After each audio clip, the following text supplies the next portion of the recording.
Okay, let me Yeah, ready. Yeah, 1, 2, 3 or whatever. yeah, you're good to go. Okay, good morning, everybody. As it says on the screen, today is October in 2020. So we're going to be having this presentation of what I've come up with in terms of what I call learned confidence therapy. Um, as you've probably heard before, in terms of there's various theories about depression. One of them is learned. Um, now I just blocked. Learned helplessness by Seligman. Okay, and those that what he used to kind of show that was the rats when he put them in cages and he electrified the floor. And after a while, he didn't electrify the floor anymore, and they opened the gate and they wouldn't leave. They just stayed there and take it. Okay, so kind of taking off of that in terms of helping persons who um, have had a history of trauma, uh, be it natural or at the hands of another. Um, the more it happens, and sometimes it can happen once, they learn to be a victim and stayed in that space, right? So the idea of how to help them move out of that space and become not just no longer a victim, a survivor, and to live, right? And so this is the idea of how to do that, taking into account some issues that I think aren't looked at in perspective, and also encouraging the clients to engage in some of their other emotions and ways of thinking that they're usually not encouraged to. And we'll get into uh, what they're usually told to do and what they and how it appears to work and doesn't. But as we start here, a little bit, this presentation I did it way back in 2012.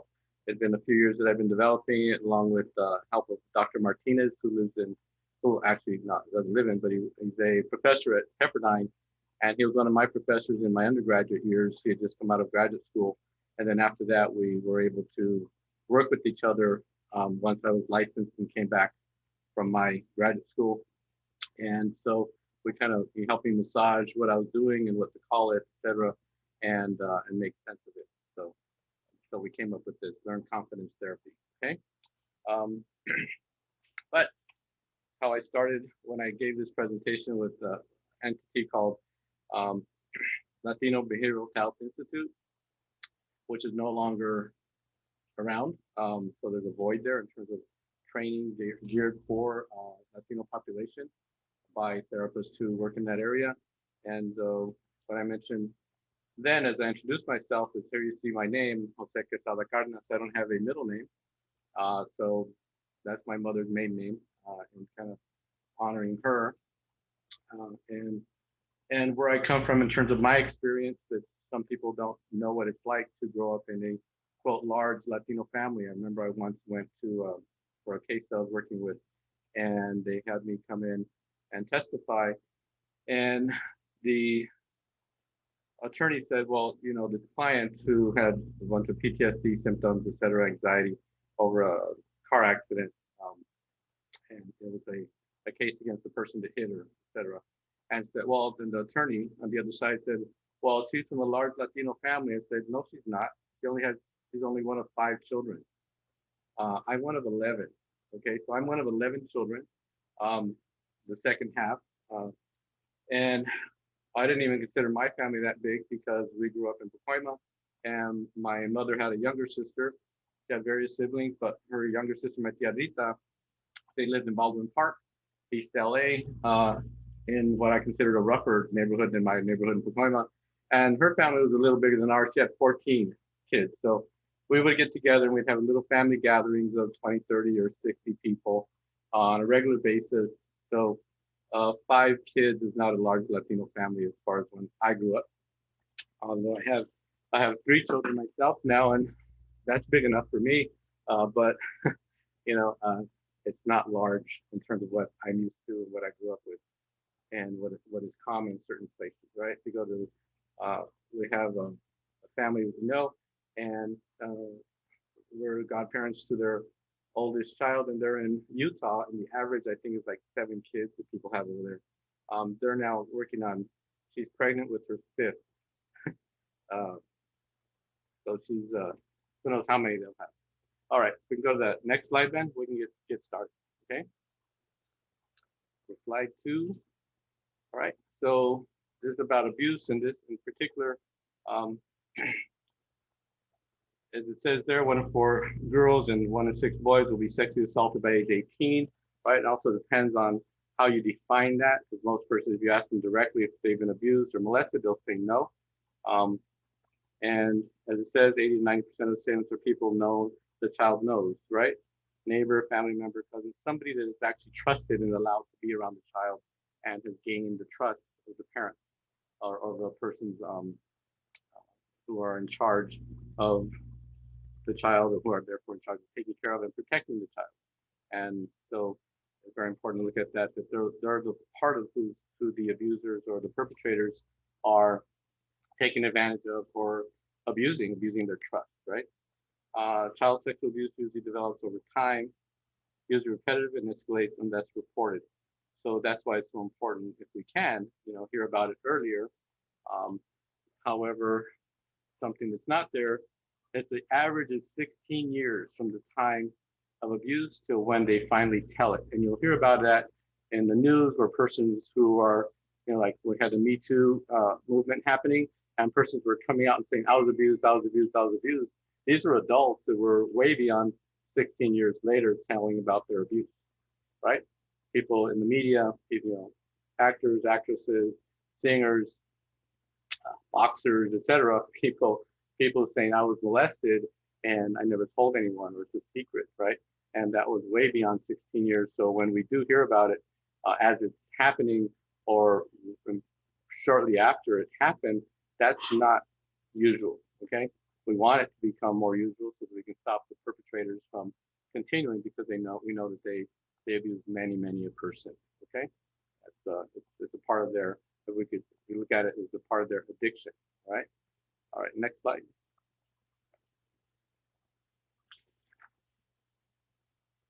Okay, again, continuing on the idea of how common it is, right? So intimate partner abuse, date rape, etc. So then we have the second one is another form of abuse, which is domestic violence and kids witnessing that, right? And that cultural violence that happens in certain families, or that you hear that, that's, where the dad learned it from his dad and all that stuff. So because women tend to be the most common victim, not that you don't have males that are victims from their female, and that's very much a secret. It's very rare. It's so embarrassing to say, well, my girlfriend beats me up. Okay, I had a client who told me about the incident where the last time it had happened, and finally was able to help him to break up with her. Was on the way to his parents' house, and they stopped at the gas station, and she beat him up. So they got to the house, he was all bruised, and they came up with the story that at the gas station he was assaulted, but by somebody else, not by the person that was there on his side at his parents' house. Okay. Okay, and that's, as it says there, the biggest factor in multi-generationally this happening is growing up with it in your household, right? One, to be the perpetrator, another to be the victim of it, because you learn that that's how it is, that's how they are, right? That's what we put up with. That's a part of loving somebody, is, and that's how, excuse me, in particular males, if that's how they are. Males are violent, right? By nature. We can't blame them, therefore, for it. Excuse me. All right, slide 4, man. All right, so locus of control, we see that about internal and external locus of control, right? And being able to see that, the individual, is, some people are more internal and some people more external locus of control, but it's seen as that, what is promoted, or what's seen as most healthy, is the internal locus of control, right? But that's the American way of looking at it, of, the individual, you're your own person, etc. Therefore that's just what is promoted in our training and in our theories and therapies, and to use strategies that kind of go with that. It's about the individual and helping them to learn to, be in control, as opposed to saying that there's other factors that are going on, and it doesn't mean that it's less healthy. It just means that it's just that's how it is. And with that goes locus of responsibility, right? Therefore, if something does happen and you quote let it happen, it's your fault, right? As opposed to things happen and it's not your fault. Okay, it's that somebody else took advantage. If it's a person doing something, right? So that's how it is. And then, so we see here to the right hand side, an external, the collective or the family or the system, and that is data by the Latinos fall into that space, and that's Martinez in 2008. Shows that tends to be where Latinos come from in terms of the view of the world and looking at where they fit with that sense of responsibility, feeling responsible for what happens to the system, not just to themselves. Okay. Next slide. All right. As far as societies go, right? Eastern and Western society, right? Western culture, society, and that's again where most of our training comes from. We think about Freud and in England and all those persons, from that space, and that it's individualistic society, right? Way of looking at it, and that's where we see that the idea, we hear things like pull yourself up by your bootstraps, right? It's up to you. The great American story, right? Of the person that is from poverty and they do it on their own. You ask anyone really if they were able to do it on their own, no. Right? So just like, the first one in your family to become a millionaire, or maybe now that's not a big deal, but a multi-millionaire, or the first one to get a degree, right? Beyond a certain level. It's like you had various people helping you. It's the idea of it takes a village, right? That is not quite as popular and not as seen as worthy somehow. Okay, so that's that idea, and the idea also that everyone is equal, and that's where you have, think about it. Which households do you hear children calling their parents by their first name, right? You hear it more in certain households, the white Anglo households. If I were to ask you guys that grew up in Latino households, how many of you grew up with that, and what would have happened if you would have done that, right? If you had called your parent by their first name.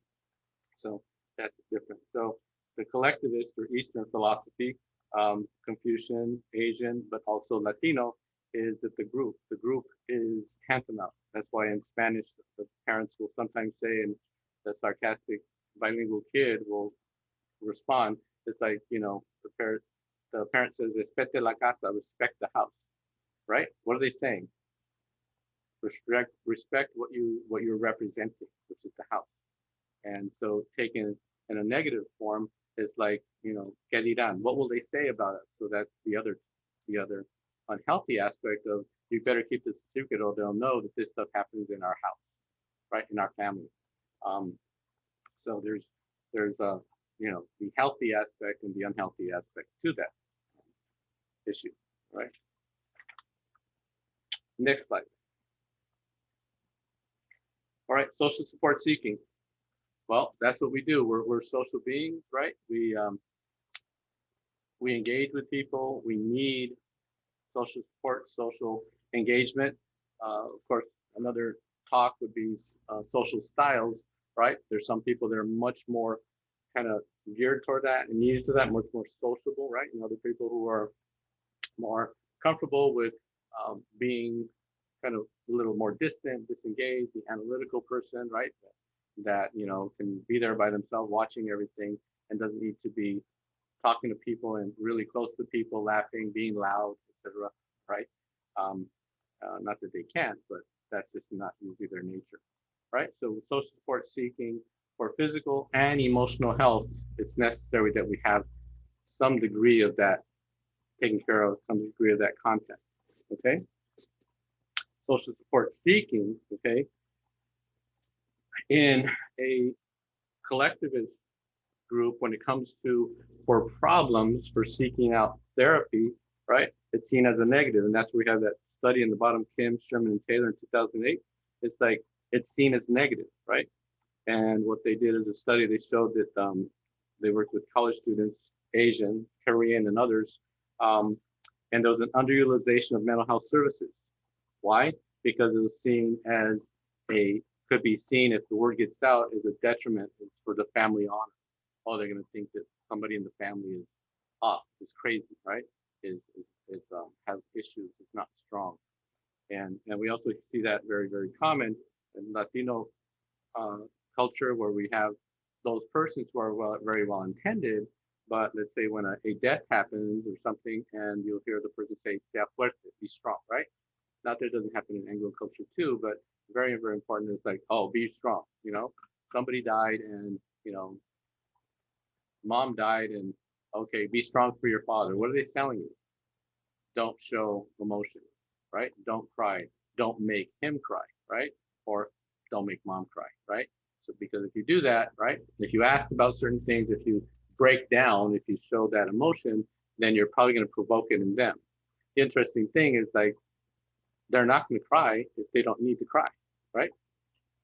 But that's not the point, right? But it's very well intended counsel that's given, because the person do want you to be strong. They do want you to feel better, to be better. But there's this, misconstrued notion about, well, if you're strong, like they say, fake it till you make it, right? Just fake it like you're okay, and then finally you will be okay. No, you'll just have a facade for a long time, and then finally you'll probably crack, right? All right, next slide, 7. Taboo, right? Taboo subjects, things that, we've heard this one plenty of times, right? Elephant in the room. And that usually means it's like, it can be anything, but the most common thing is the elephant in the room is alcohol abuse, right? But we don't talk about it. We don't talk about mom being an alcoholic. We don't talk about dad being alcoholic. We don't talk about the alcoholism in the house, right? So the elephant in the room, right? Alcoholism. What I'll do with my clients, will say, well, you had more than one of these big ass animals who came in the room, right? You had the hippopotamus in the room, domestic violence, right? The rhinoceros in the room, sexual abuse, right? So that's a part of it too. In terms, we don't talk about, mom getting beat up, right?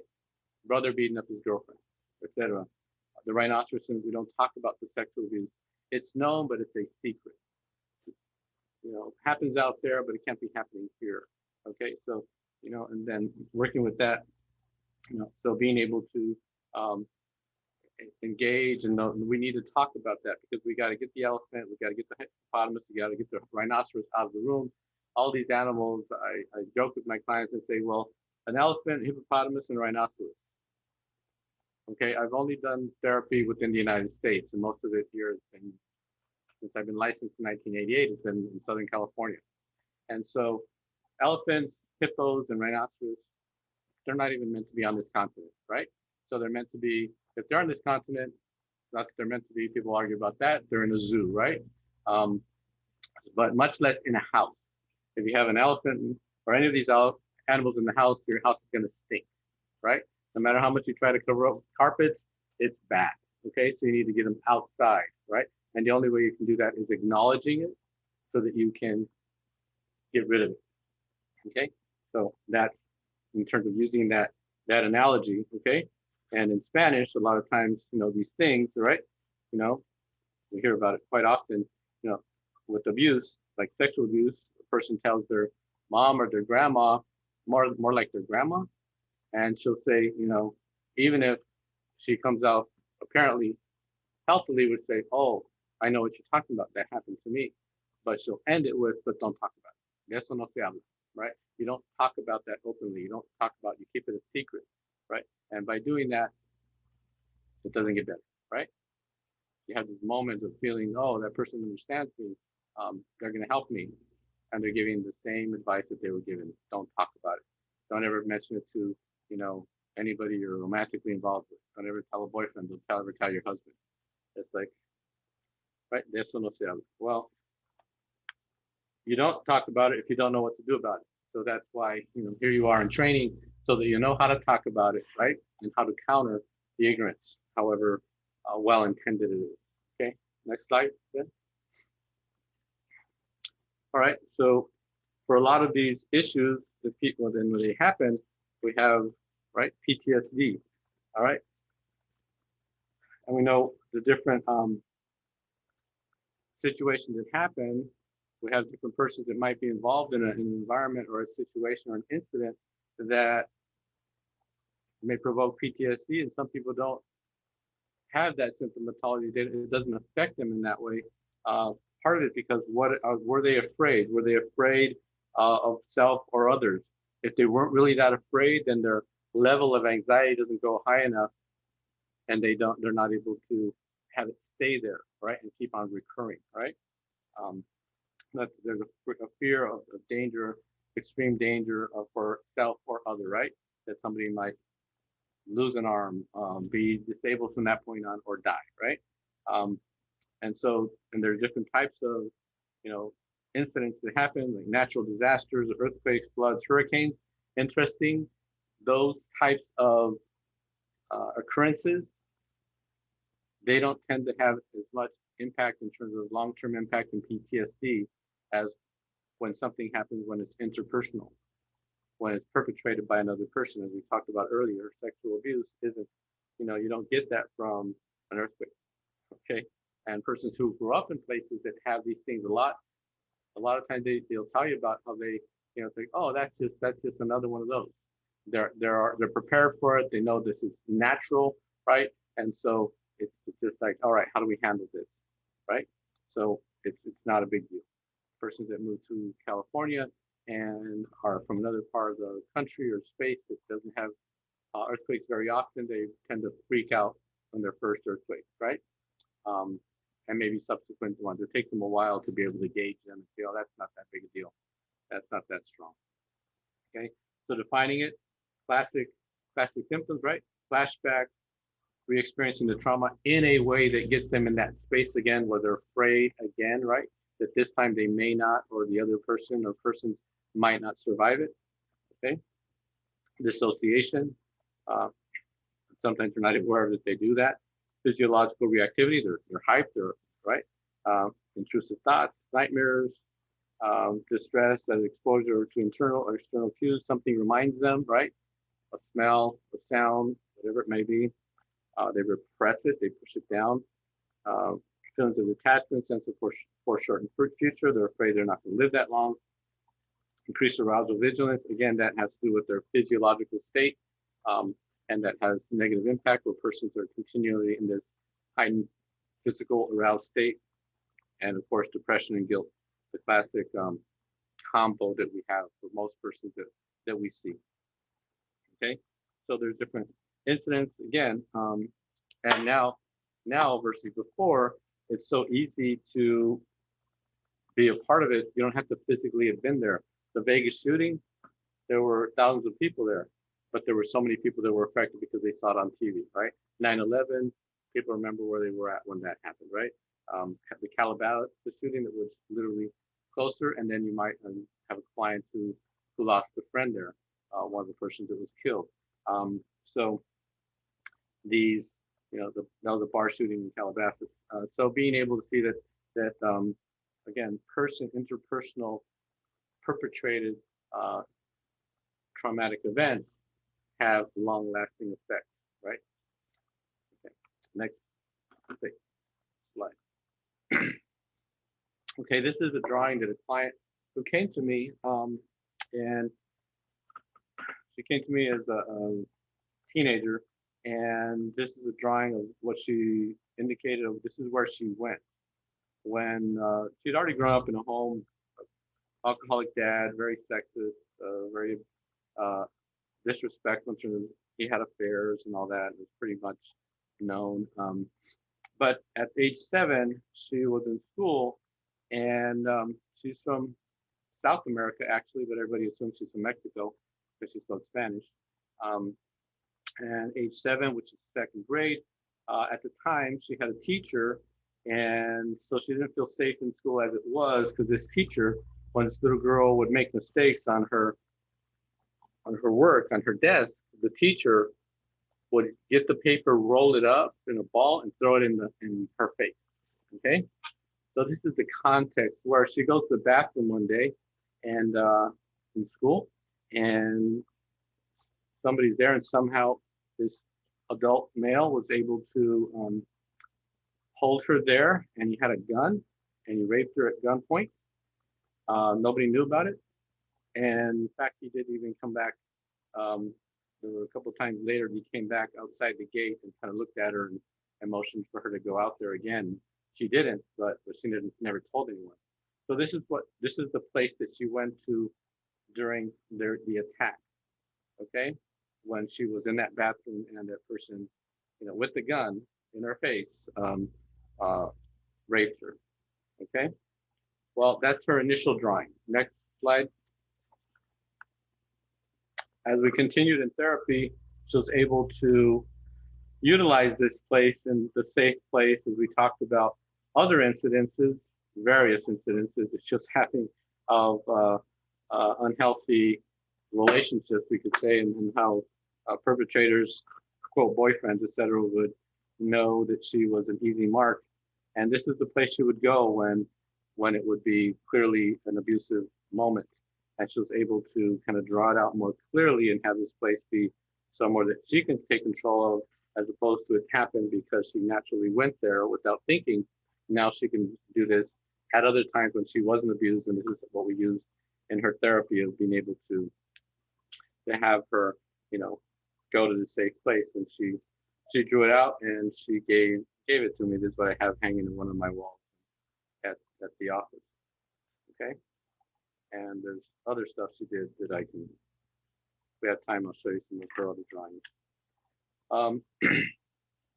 So, but I use this also, next slide, to people of color tend to be visual, holistic, and multimodal learners, right? So using that modality, right, of drawings, pictures, etc., especially the person is very artistic, that they don't need to be, to help the person kind of get the concept of what we're talking about, right? As opposed to just talking it through, right? Or just them writing it out. And some people are not as open to or just not as gifted in that way of writing. They don't even feel comfortable writing. So there's one of the sayings, out of sight, out of mind, right? Fuera de vista, fuera de mente. All right.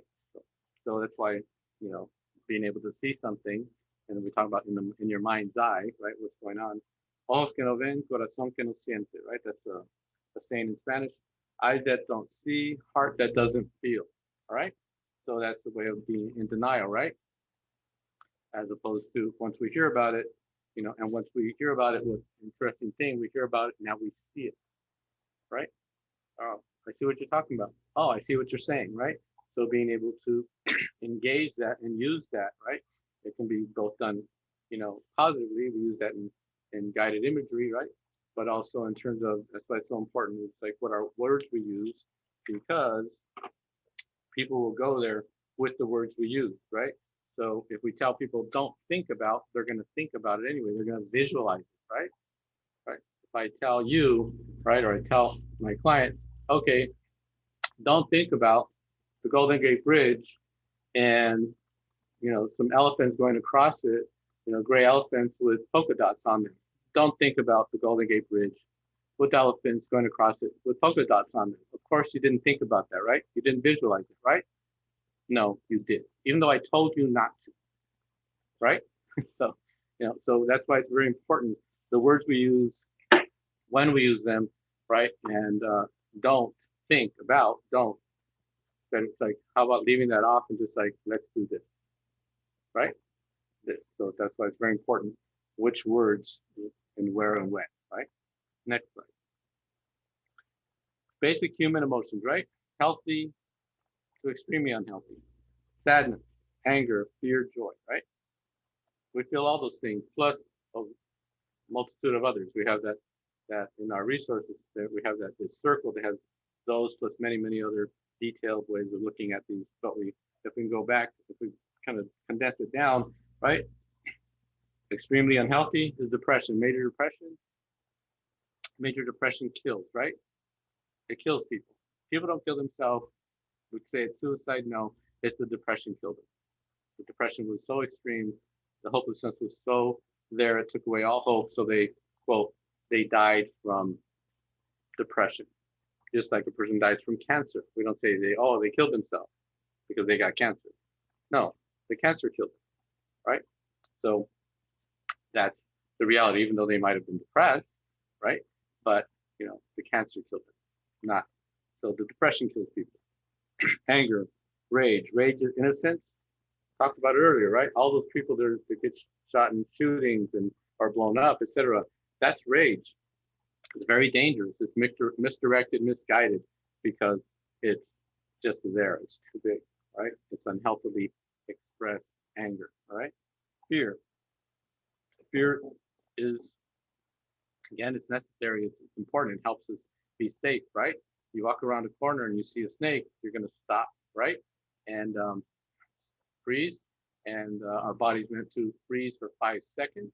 And then you can decide, okay, what am I going to do, right? Back off slowly, right? Or am I going to yell and scream and just stop and stay there and yell and scream? Probably not the best thing to do, right? But again, being able to, are you trained? You know how to handle different situations so that you can, right, think clearly and calmly, right? Versus you go into anxiety mode, panic mode, right? Panic disorder, PTSD, panic attacks, persons that go to the hospital over and over, and they go out so often. Like, I had clients that's like, oh, and I went 4 times this week, and and the same doctors were there, and nurses were there, and they're like, oh, okay, we know that you're not having a heart attack, but that's what's going through your head, and we're going to give you, they do the EKG, and here it is, you're healthy. However, you're having an anxiety attack. They might give them some medications. They tell them, go to therapy, right?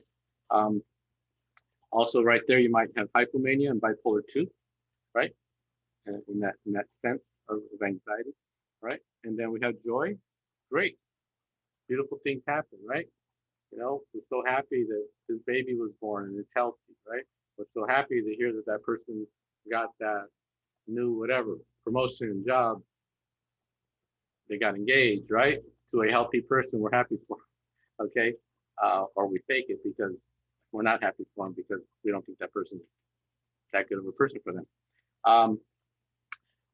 Mania, right? That's bipolar 1, right? Unhealthy. All this energy, right? The brain operating at 6 times the usual speed, so they're so smart, they think. And there's so much energy, and they're not sleeping for days, etc. So, unhealthy. And they do some very dangerous things at the moment. They may not see them as so. Okay. Right. So those basic human emotions and being able to acknowledge them and then work with them. Okay. Next slide. 13. All right. I talked about basic human emotions. This is basic needs, right? Basic human needs. Love, lack. Love, attention, protection. So being able to see with clients, did they get this? Were they given this basic thing, or were they neglected? Right? It wasn't given to them. Not enough feeling of attention in a healthy way. And so they're kind of like starved, right? Love, attention, protection. And in particular, protection is we have 3 opportunities to protect people. The first one is before, don't go in the street, don't run after the ball into the street, right? Etc. Don't do this, don't do that. Look both ways. We tell little kids that, right? And as adults, like, we don't need to tell them anymore because they already know this, we hope, right? So basically, look before you leave, all these different things, like, that's warning, right? Letting people know before, all right? During, we intervene, right? Or somebody hopefully is going to be there to intervene, right? To hold the person back, because they don't realize, because they're on their cell phone, that they might, walk right into in front of a car or something's going on. So if you're there and then you can intervene at the moment, right? But what we tend to deal with is after. And so our clients come in, and our way that we can protect, even though we're maybe not used to looking at it that way, is with our clients is after something happens, via the anger, the coraje, the anger at that having happened to them, right? At them being treated that way by that person, okay? Otherwise, they remain anxious and or depressed, okay? They're afraid that it's going to keep on happening. So it's going to happen, or but not only that, but it's going to be worse this time. That person's going to come back and this time they're going to kill me, right? Right? Or with, that next anxiety attack, this time it really will be a heart attack and I'll die, right? If I don't get into the hospital or whatever. So that, that but in terms of a perpetration, something happening to somebody, that there's that. But the fact is, it's not seen that way, right? It's not seen as an opportunity to, intervene and to help them, right, respond protectively after the fact. Right, next slide. And this is the crux of this idea of how I look at Trump, right? Particularly at the hands of. All right, so anger, we look at this anger is our response to what we interpret as injustice. Okay, little kids, they're talking, they're saying it's not fair, right? And right, it isn't fair, but it's not fair according to them. Okay, or according to whomever, it's not fair. How come they do? How come I don't? Right? It's not fair that happened. It's not fair that whatever. It's like, well, correct. It's not fair because if things aren't the way we want them, we're going to get at least irritated or annoyed, if not angry. Okay, so anger at, well, the perpetrator, right? The pedophile, the rapist, the burglar, the person who did that shooting, right? People are angry, especially if the more closely tied emotionally they are to the victim, the person that was the victim of that activity, right? So there's that perpetrator, people who, especially they consciously did it. We're not talking about, even though we can be angry at that person that went to the red light, but they weren't drunk or anything. It was something wrong with their brakes, or the light hit such that, or something went wrong with that, the lights, and there was an accident. So you see, so initially we're probably angry. Oh, look at that person. They went through and they weren't paying attention. And so they find out later, it's like, no, it was an accident, right? But there's an anger at that person not being careful, or the person, doing something wrong, right? Anger at it. Oftentimes there's it's like cancer, right? It's okay to be angry at cancer, right? Especially if it harms people that you love. Okay, it kills people that you love. Most researchers that are studying dementia, cancer, etc., what's prompting them to do that?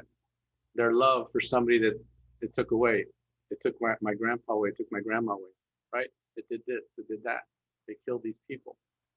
If you've ever been to a a cancer walk, right? A survivor's walk, right? You have all these signs, right? And especially those persons that are, they have their booths and they're there for people that have died in honor of mom, friend, whatever. A lot of them are angry and they want to kill cancer. They're literally right there in big letters saying they want to kill cancer. Are these bad people? No. Right? It makes sense. They're grieving because they're that angry at it, right? They don't want it to do this to somebody else's mom, to somebody else's sister, whatever. Okay? And sometimes, and people are not allowed to express this, to be angry at God, right? Or a higher power, because oftentimes it's this, there's a death, right? Death of an older person, death of a child. If it's a really little girl, little boy, it's like, oh, well, God wanted an angel, right? And the person's like, oh, yeah, that's right. I'm happy now. No, okay. It's like they're probably gonna keep their mouth shut. They're like, then if that's the case, I'm fucking pissed at God. Okay. this happens, I do some presentations and I use these words that I'm not used to using because they express the intensity of what the persons are feeling. All right. So, and it's okay to be angry at God. Okay. God can take it. Okay. And then once you get past it, then just like a child who's angry at their parents for being not fair, right? And not giving them what they want, you know, and the child's so angry that said, I wish you weren't my mom, I wish you weren't my dad, right? But once they express that and they get it out, then they're able to say, you know, I'm sorry, or do the I'm sorry act and cuddle up again, right? Because they're angry at the injustice of not getting what I want or when I want, or somebody else getting it and not me, right? And I treated enough with my time nuns and priests who devoted their life to serving God, right? That's their calling. And of them, the ones that have expressed direct anger more, that they show it and they direct it, is priests. They'll get very angry at God very often. And then they're okay after. Okay. Just as, you know, children do with their parents when they're able to healthily express their disappointment, right? Their anger. So, and the other is self, and that's usually very misdirected. We know that that's common, right? And we see that, and that's what we tend to look sometimes at, or oftentimes at suicide. It's like it's anger directed at self, right? Okay. Well, again, I'd argue that it's depression that gives the person no option, right? And yes, there is that intense emotion. You need to have a lot of intense emotion to kill anything, self or other. Okay, and that rage. Okay.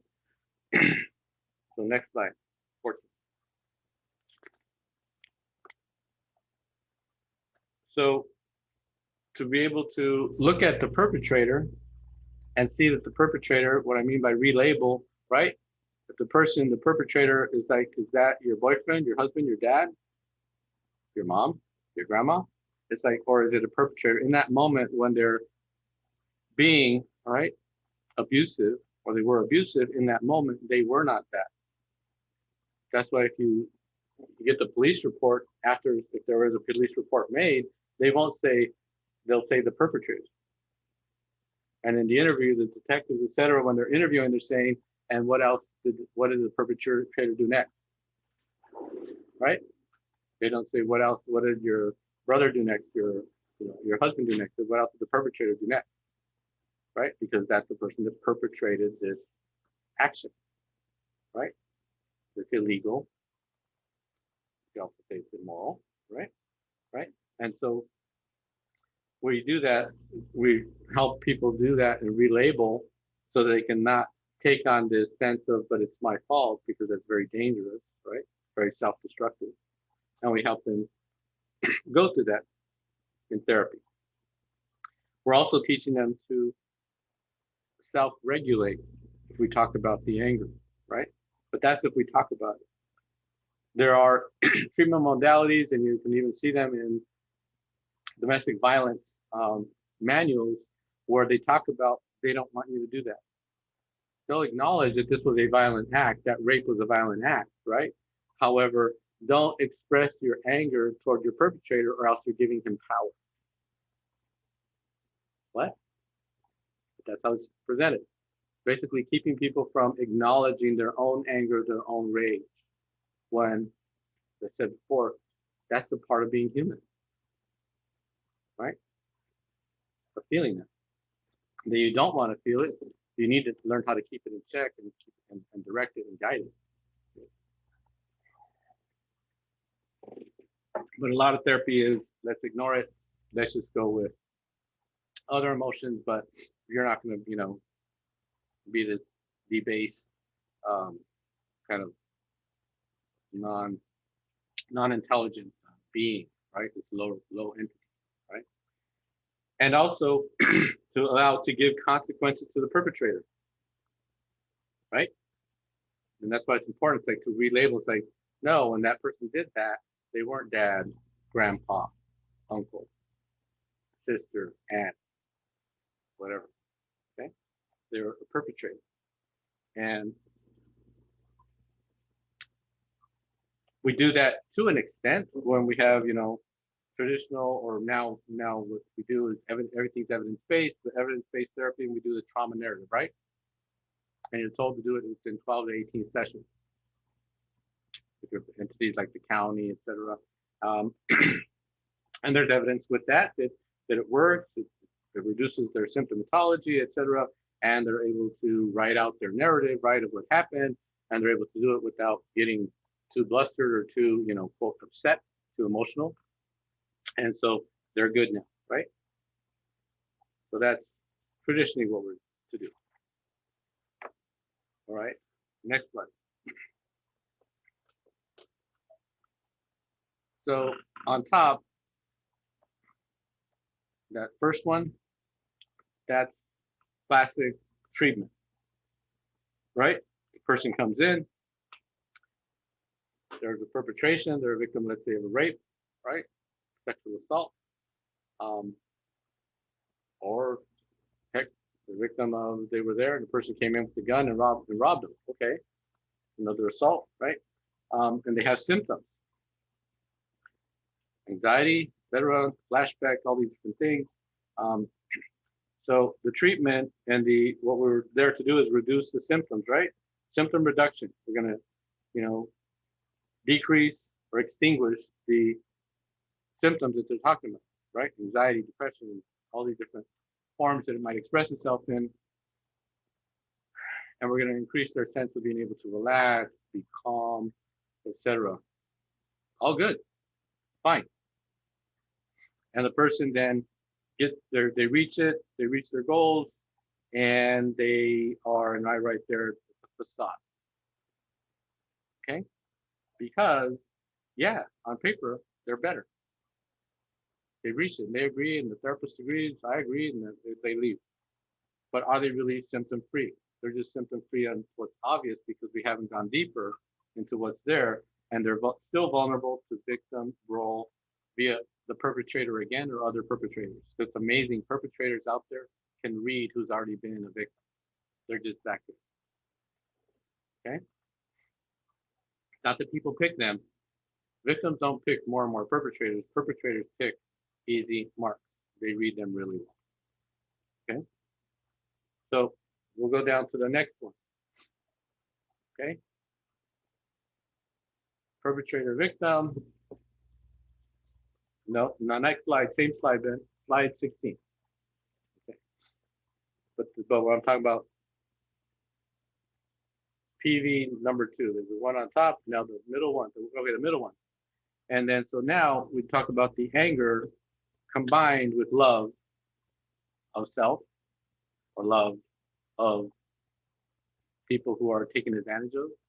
A lot of times persons don't like to hear the word victim. It's like, okay, how about you were disrespected? The person that was disrespected, the person that was mistreated, the person that was fooled, tricked, right? And the idea being to go through that process with them so that they can be a confident survivor and they can live their life now truly as a survivor, not as a person that just is symptom-free or appearing to be symptom-free. Outside of therapy, we have some sayings that we hear now and then, right? Somebody finally not putting up with something, right? We even had a song about it. I don't know if you young people heard it. Take this job and shove it, right? What's that person like? I'm not putting up with this anymore. I'm quitting. I quit, right? I'm not taking this anymore, right?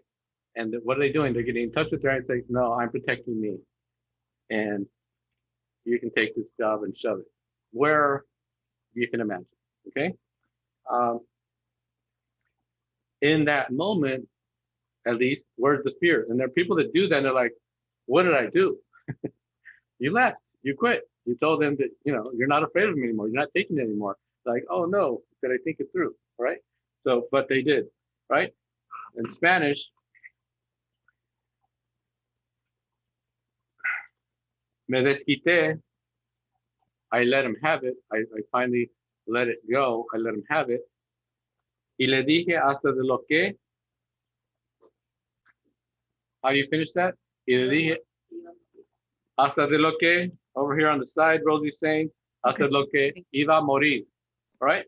So I let him have it. Right? And I told him, and even of what they're going to die from. Right? Where's the fear in that moment? It's not there anymore. Maybe not that, but that moment on, they're like, I'm no longer afraid of that person. Right? I'm not taking it back, etc. No, you know. So in English version, it's like eat, shit, and die. A lot shorter, right? See, that's why you don't translate things necessarily directly because it just doesn't mean the same thing. You know, all that long thing. Me desquité con él y le dije de hasta lo que iba a morir. In English, eat, shit, and die. Wow. 4 words, okay? But for that person to like, not just in the moment, I really get it. You know, I don't need that person anymore. I'm not afraid of that person anymore, right? So where's the fear, right? And we add to that, right? And this is positive psychology, right? Add to that, I'm doing this because I am lovable. I am lovable. I am loved, not by that person, clearly, or not healthily by that person. And I love me. And that's how I'm able to do that. Now that's a process, right? It's very hard to do that. A lot of times we first need to help them see, it's like, who does love you healthily? Who says you are lovable? Okay? Okay. Now that's when there's a perpetrator. Now we go down to the bottom one, right? Life event. LE means life event, right? Something happened, like a motorcycle accident, motor vehicle accident. Persons come in, oftentimes they have an accident, and now they're afraid of getting in cars, afraid of getting on freeways, afraid of intersections or that particular intersection, right? Now it makes sense. Then we're going to help them get over it and see that, wait, you've been driving since you were what age, and etc. And you can drive on streets, you can drive in freeways, etc. It's like, so being able to, yeah, relax them, etc. And maybe even have them in vivo go to that space and be able to go through it and experience that it's not dangerous anymore. But I would say that there's something else, that there's, they're pissed off, they're angry. How come this accident had to happen to me? How come I had to be rear-ended? How come whatever, right? So being able to be at the it is the accident. Okay? So being able to express that emotion, right? That anger at this thing happening to me, right? It's not fair. No, it isn't fair. The data shows us how many times, if you ask an insurance person, they'll tell you how often, right? And the reality is, for a motorcycle accident or motor vehicle accident, it's the most common is you're going to have an accident within 5 miles of where you live. That might be a little bit one or a big one, and a part of that because of the confidence that people have, so they're not as careful. Okay, so, but again, the it might be a life event like an illness, like cancer, or like COVID. There's plenty of people right now who are really, really angry at COVID. Right? A lot of people are afraid of it too, but being able to be angry at it, and it's like, they want to get rid of it. Right? They want to kill it because of what it's done to people that are close to them, that are important to them. Okay? So being able to acknowledge it, right? The it, whatever it is. Now, next slide, Ben, slide 17.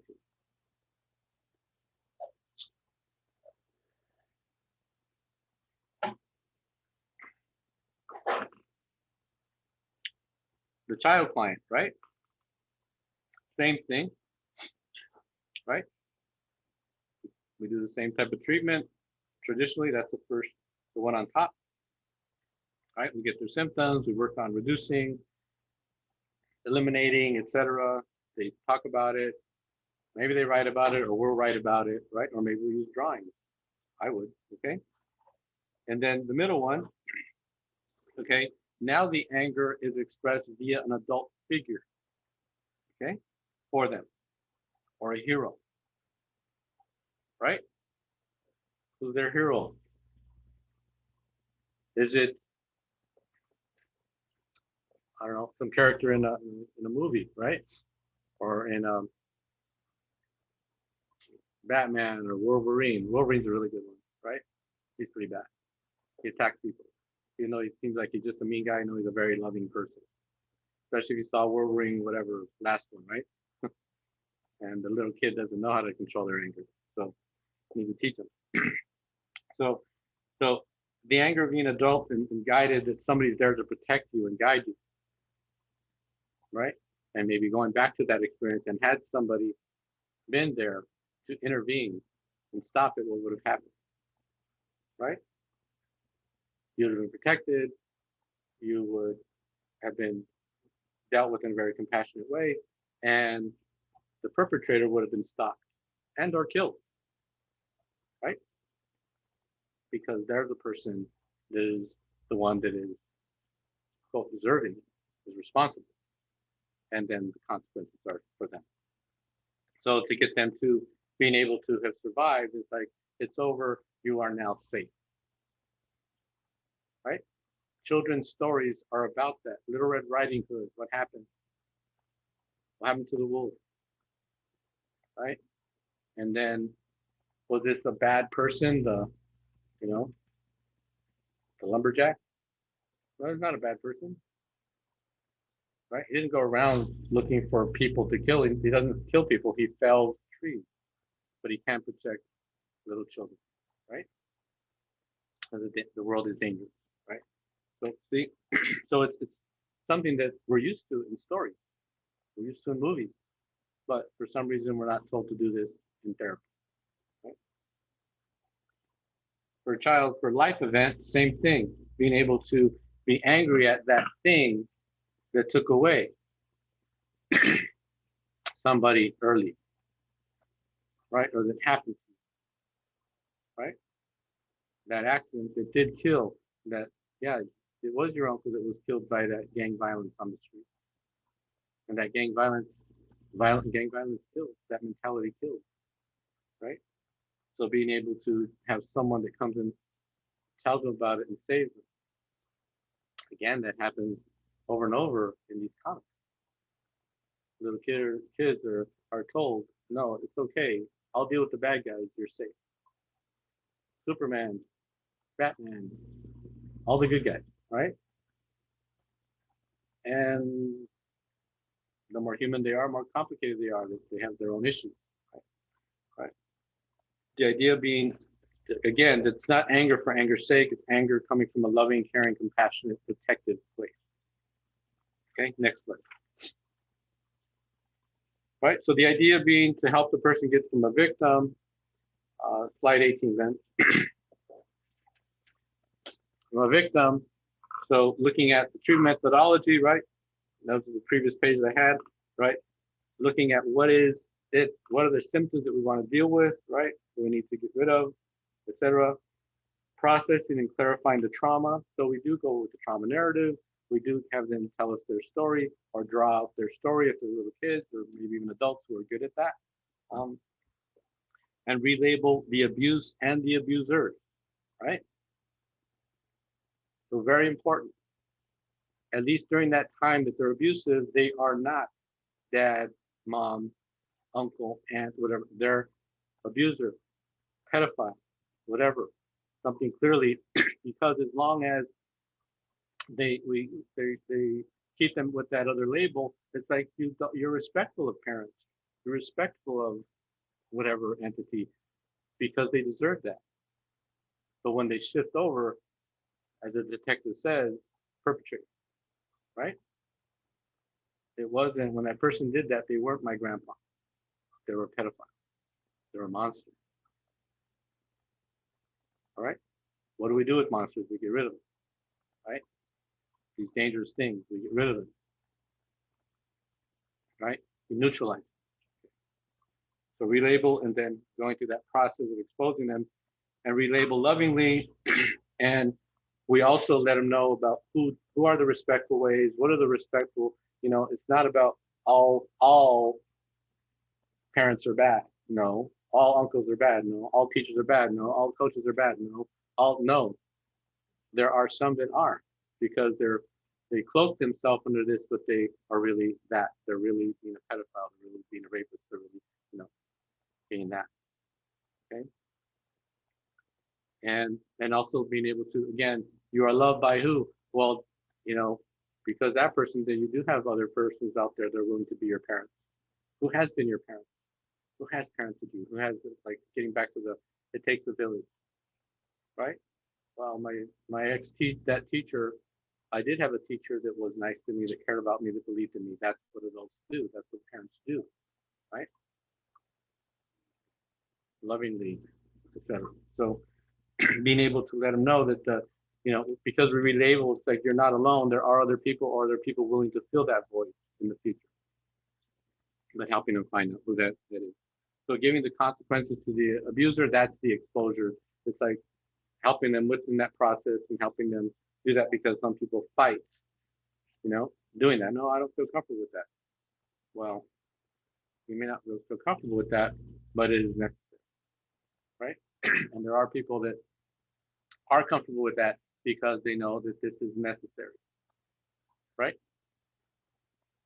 So that's who, in the medical field, the persons that are comfortable because they know it's for a good end. They're comfortable with the blood, with relocating, with all this stuff, because they know it's for a positive end, even though it's not guaranteed. Right? They're not going in there because they want to inflict pain, because they want to leave scars. Right? But they want to help a person go through that process, and they also pass them on to other people that will help them heal if they're not the one that's going to work with them afterwards. Right? All right, next.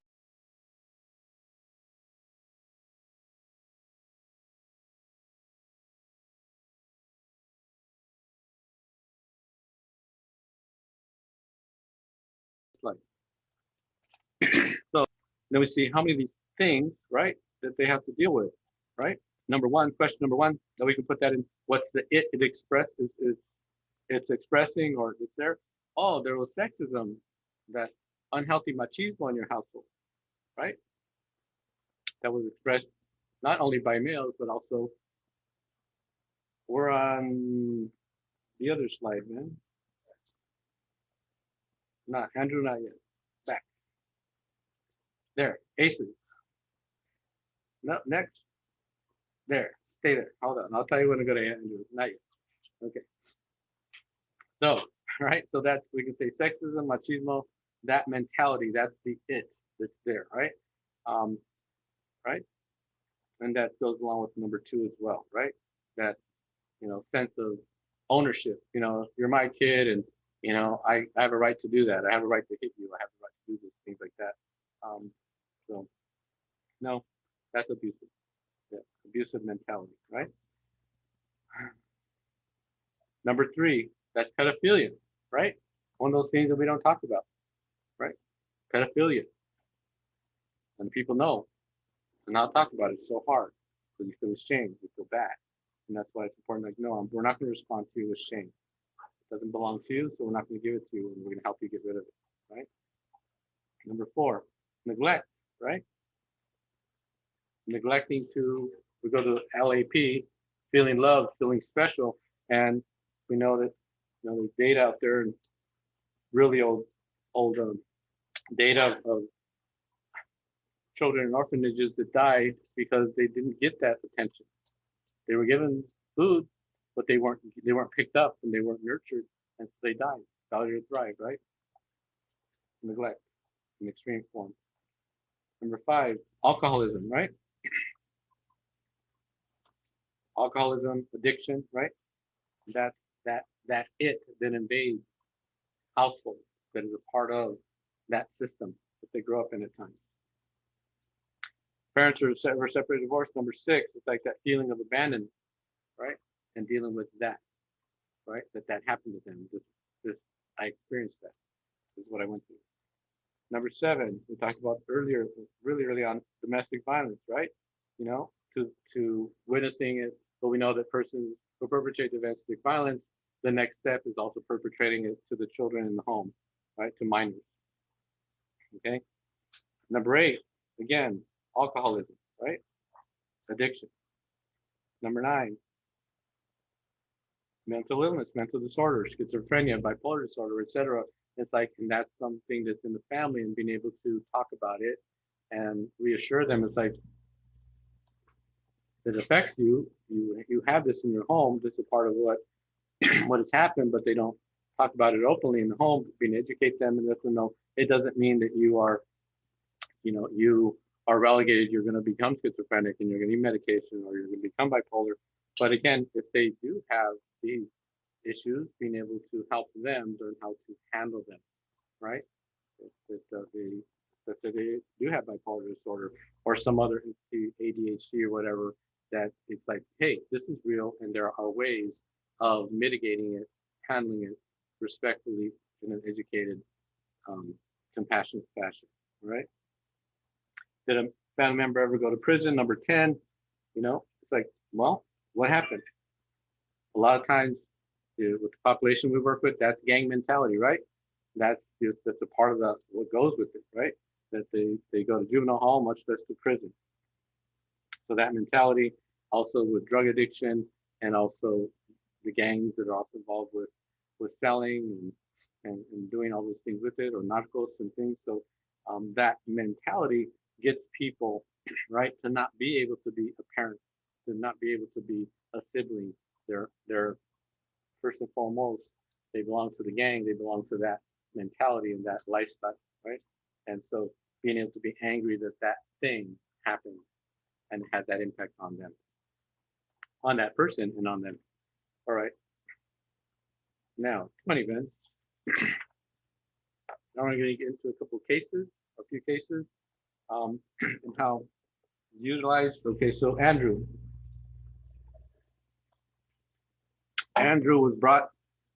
came to therapy age 10, okay, because he was molested by his paternal grandfather that lived with them. Said these porn videos, penal penetration. This is over about a year at the time that it was found out, and he came to therapy.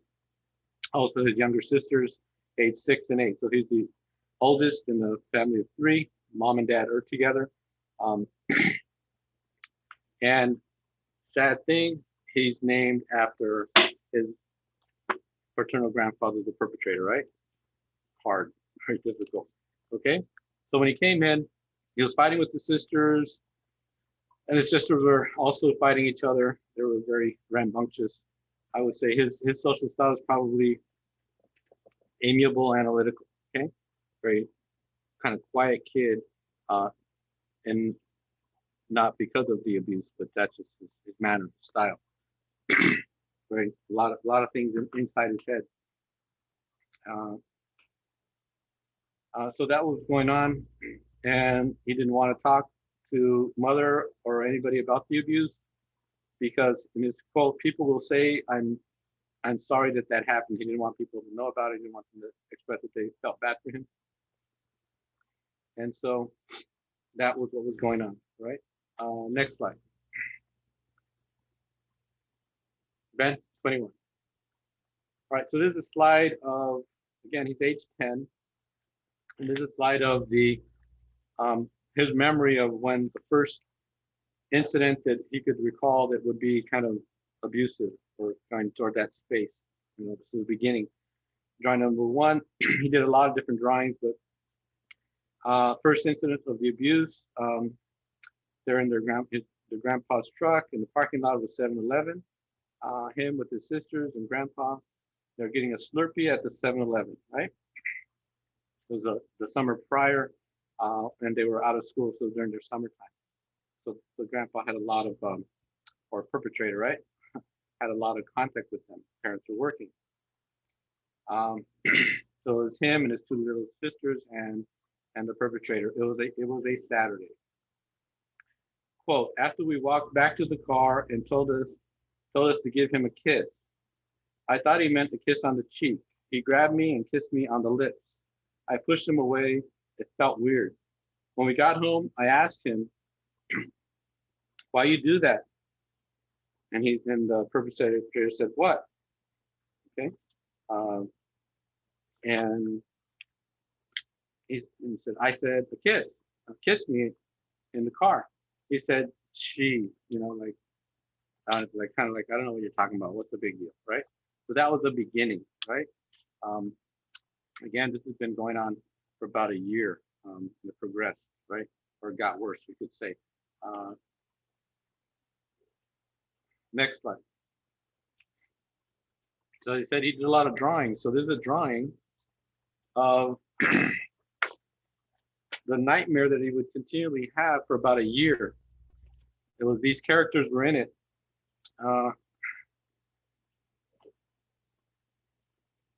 He had recurring nightmares that he was being tortured by the grandfather, by the different things he would do. And then these entities or these spirits that were in his dream that would come out in his dream. And the entity with the dress that with next to what that is a fan. There's a fan in his room, and this she's next to the fan in his room, and she's a maid. Okay, person in a black cape and hood. You can't see their face. The dark side, the mean side of me. That's that dark entity in the middle. They called him Cape Guy, right? And then the one that's to the right, that's a person with like a camo outfit and a cap. Cape Guy, and the Cape Guy, he's a dark knight. He died in London around, he's around age 120 or 140 at that time, in his dreams, but he died at age 56, okay? He's a seeker, and he's there to give me courage, okay? And the guy on the extreme right, he's a video guy. His name is Dempsey, age 34, from England. And they're not to hurt anybody. Not there to hurt anybody's feelings or physically. And he's telling me not to hurt anybody, okay? And so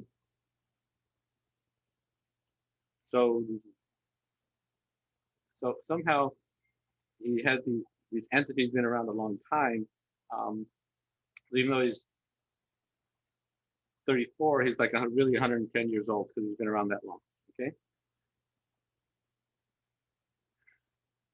So when we talked about this was a slide that we worked on a drawing, then we worked with these entities.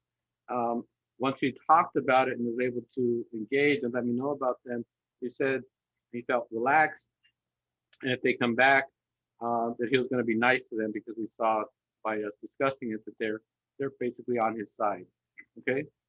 They're not bad entities, okay? But he was just frightened because they're these spirits, okay? So as we worked with therapy, we worked on it and we talked more about them, that the spirit's main job is there to help people feel good about themselves and about him and his life, okay? The Dark Knight told him that he believes what he handled, that David handled what he went through well, and wants him to be brave. And it gave him the sense that there are adults that will help you.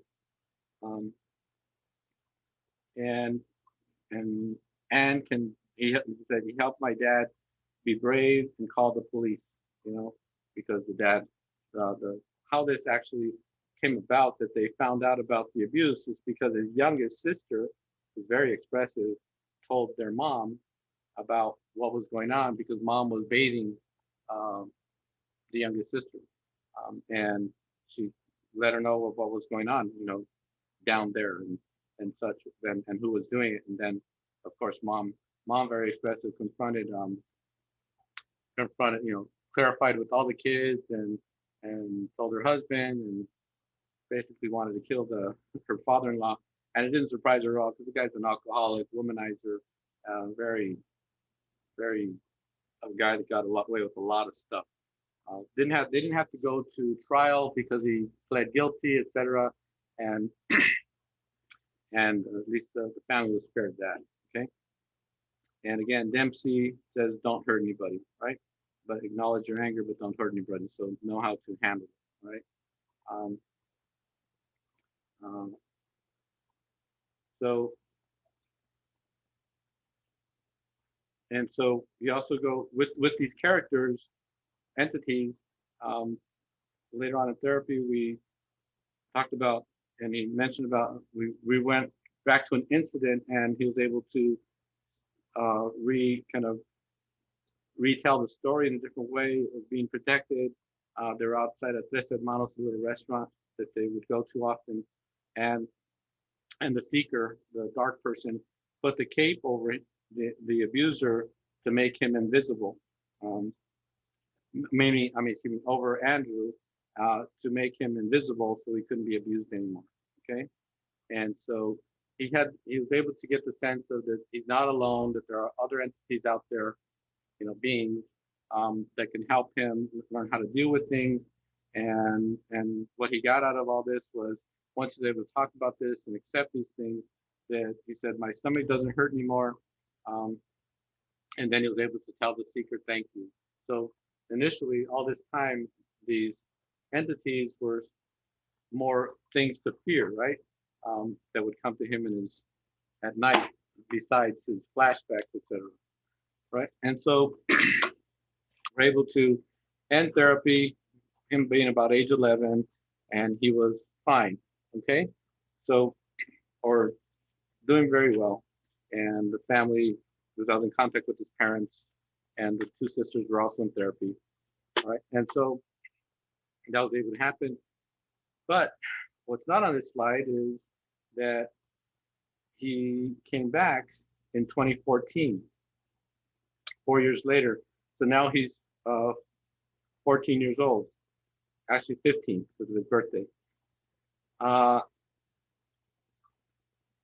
So it was about 2 years and 2 months after therapy.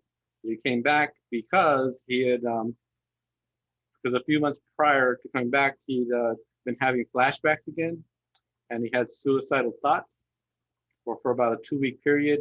And he confided in a friend, a girl, a female friend.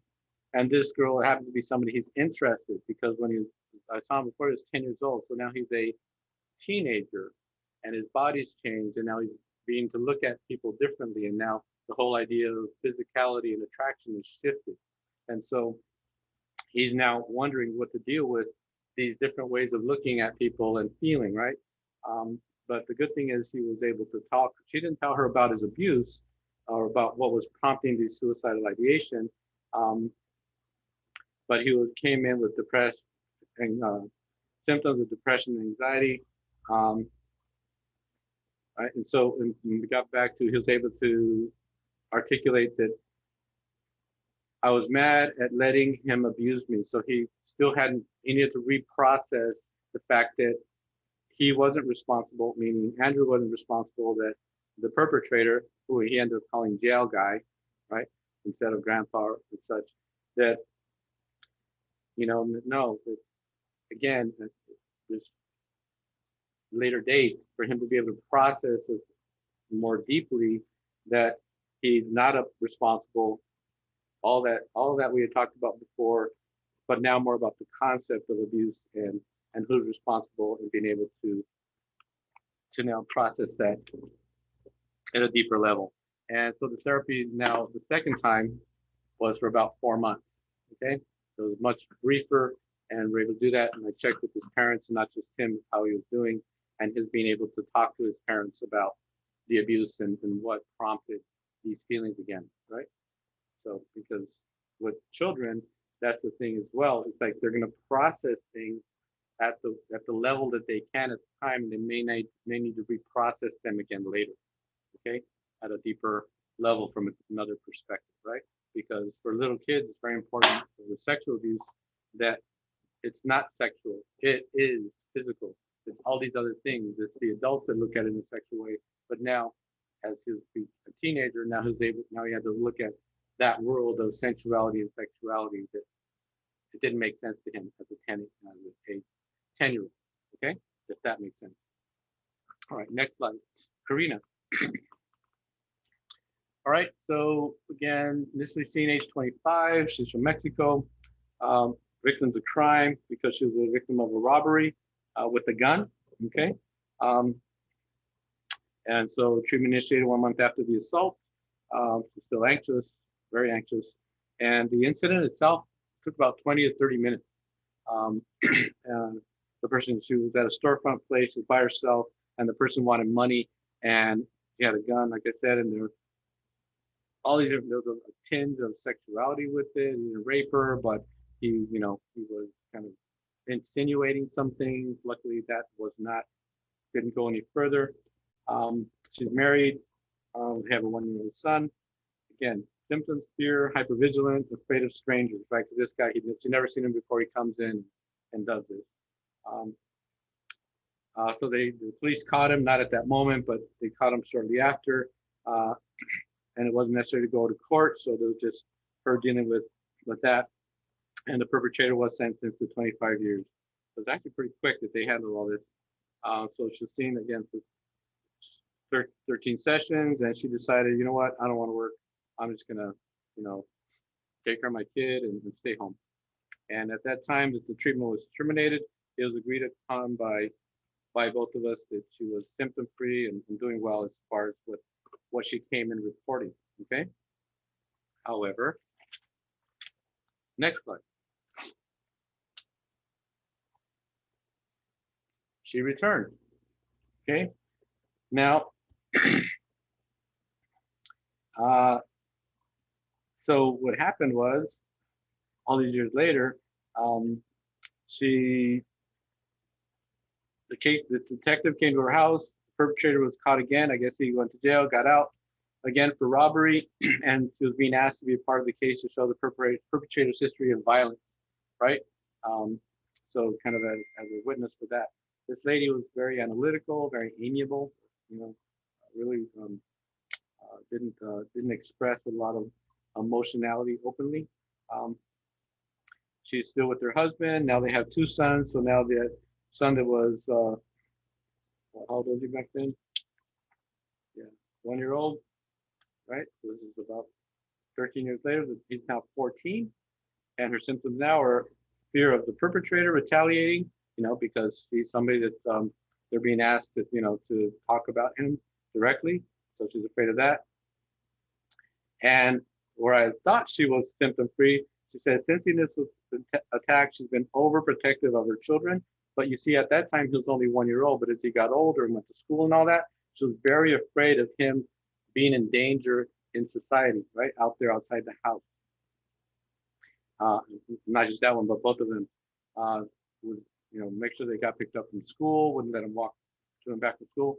When she was a child, she grew up in a little ranch in Mexico, and she would leave the house on her own, go to the Rio, go to different places. She was not afraid of being outdoors, right?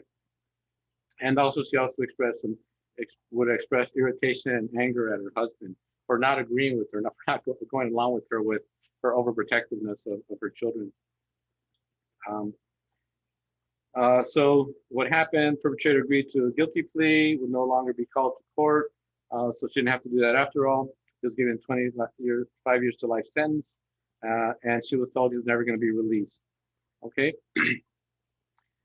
So what happened is, so I mentioned some different things about how to express anger at the perp, which we didn't do before, and I mentioned the movie Taken. So yeah, we have that movie. My husband has seen that a lot with my kids. I said, well, I want you to watch it too. Okay.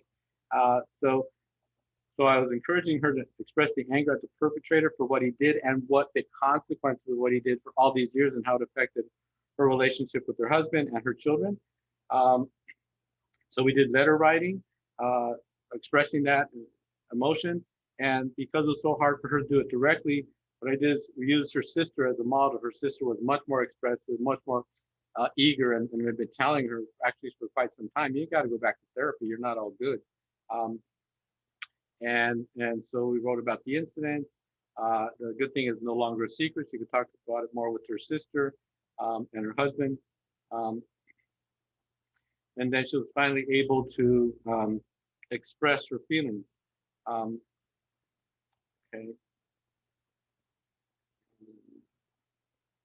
And then she was also able to finally open up more about it, and she was able to talk to her mother about it. And she'll say, quote, no es mi culpa, lo hacía por el menso, el estúpido que está en la cárcel, meaning it wasn't my fault. She realized I did this, I was overprotective of my children because of him. You know, it wasn't my fault. It was him, the menso, estúpido, the dumb guy, the idiot, right? Por culpa de ese idiota. So she was finally able to express her anger, and as opposed to, you know, thinking that, you know, holding that in and just only expressing it as anxiety.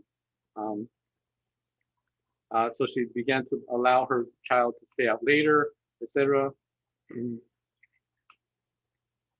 And so she was able to process it and say that she said, mi mente estaba bloqueada, in terms of she was kind of stuck. She realized she was kind of stuck. Al principio no podía sentir coraje, enojo con él, el miedo me controlaba. At first, I was not able to feel anger, right? Rage at him. The anxiety controlled me, right? And then we're able to talk about her son. It's like, yeah, in fact, there was an example of the previous year when her son was about age 12. She blocked her son from going to Magic Mountain, but her husband convinced her to let her son go, but her son didn't go because he didn't want to bother mom. So you see how her not having fully processed it, how it affected the whole system, and her son, who was very sensitive to his mom, etc. It's like, no. Even though you're telling me to go, he didn't go because he knew that she would be anxious, right? So it affected not only her, the victim, but the system, right? Okay. So being able to kind of distinguish the difference between being cautious, right, and afraid. But she was afraid. She wasn't being cautious. And so after finally we dealt with all this, and she was able to, according to her family, they're relieved. And she was able to be, they said she was able to be the person that she was prior to the incident, right, years ago. Okay. And then she, in one of the last quotes, she said, "Lo miraba como superior." Again, the perpetrator victim, he was superior to her, and that instead of saying, no, he's not superior to me, I can overcome him. I can, you know, he is, in fact, he decided to be a lesser person by acting this way. And so the session, the second time, was for about 13 sessions. Okay. So that's different examples of stuff, but I'm gonna, because it's 11:35, there's some different, a bunch of different things that here, that examples of persons expressing their anger, right? We have Victoria, but I don't know if we have time to go into details with that. And then after the Q&A on page 31, there's other examples of people writing things. And a lot of these people, I needed to coax it out of them because they're so uncomfortable just expressing anger anyway, much less confronting their perpetrator. And this is even after years of them being gone, having survived it. Okay. So Ben, once you open up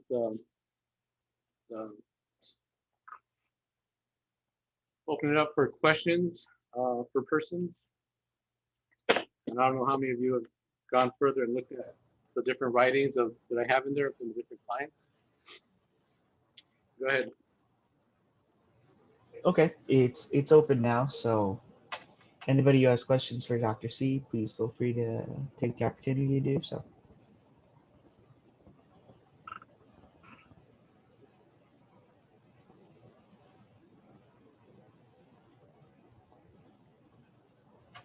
No questions.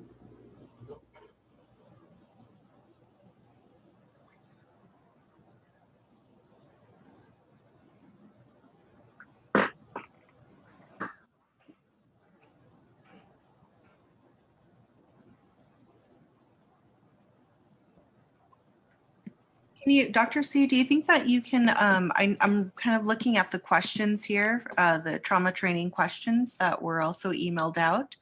Uh-huh. And I know that you went over the periods of protectiveness, but can you, the only one that I think that I was able to catch more clearly was during, as it's processing. No, during is as it's happening. During means that what I mean by protection is like there's 3 periods that we protect. Prior by warning, right? Right? If this happens, do this. We're warning them, right? So being able to know, it's like, oh, to know that there's before. During is if you happen to come upon the situation or it happens while you're there, then you can intervene directly, right?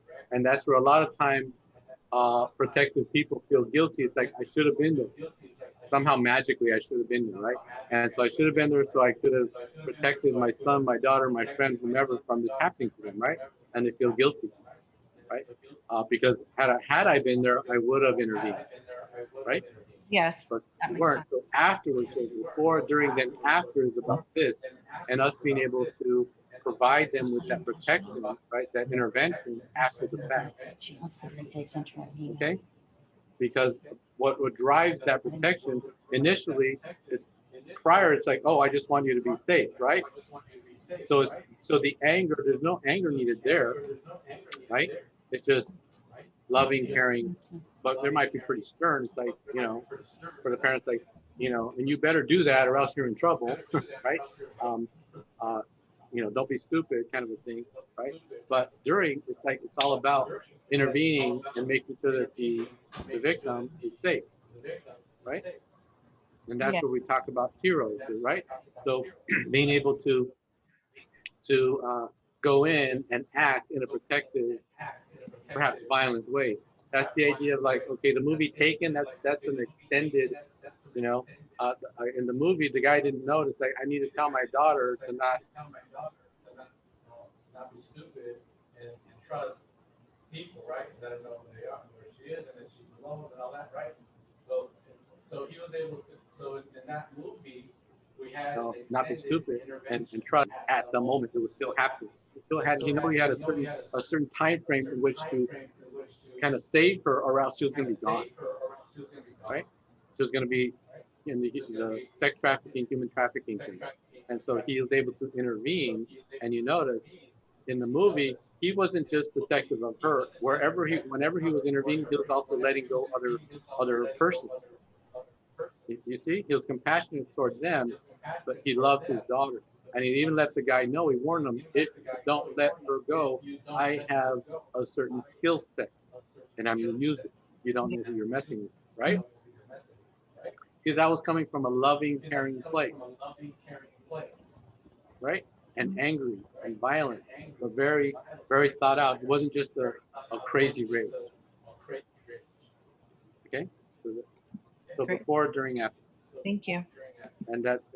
But we're not used to seeing ourselves as entities that can use this anger and help and guide people to get in touch with it. Right? Yeah, a lot of people, as that we work with, as we're able to see in at the private practice, and as I've been able to learn through you, that they deny their anger. Yeah. Well, and they're even told to deny it. Mm-hmm. It's a bad thing. Okay, if you're that way, and a lot of times persons are afraid, if I get into my anger, I'm gonna be just like them. As it is, amiable people and analytical people, the more extreme they are in that, they wish that it didn't even exist, so they want to deny it from themselves. That's Mr. Spock. Okay, the Star Trek. Okay, but he's human, so he does have anger.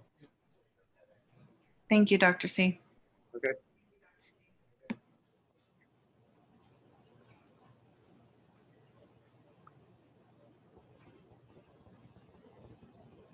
Okay, well, it's 11:42.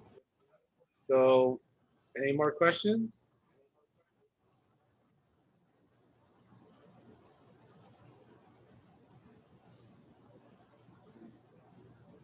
He's not looking up because the big screen's up there for me. So, again, any further questions? And there's some other we'll have other trainings like this, some by me, some by Yvette and Lily. So we'll let you guys know what the topics are, when they're going to happen. All right. So if there are no questions, then we'll shut it down. Okay. All right. See you guys. Just a reminder, if those questions are required questions for you to fill out. So if you didn't get a chance to watch this live, those questions are due before your next supervision meeting, and they need to be looked over and okayed by your supervisor for you to get credit for the didactic. So please look over those questions, answer them thoroughly, and we look forward to the next Yeah. one. So you all that Thanks are in again my for coming in. supervision on Friday, you can bring me some questions then, and we'll kind of review anything you might have in for it. Okay. All right. Well, have a good day. I'll see you guys later. Thank you, Dr. C. All right. Thank you. Bye, everybody. Thank you.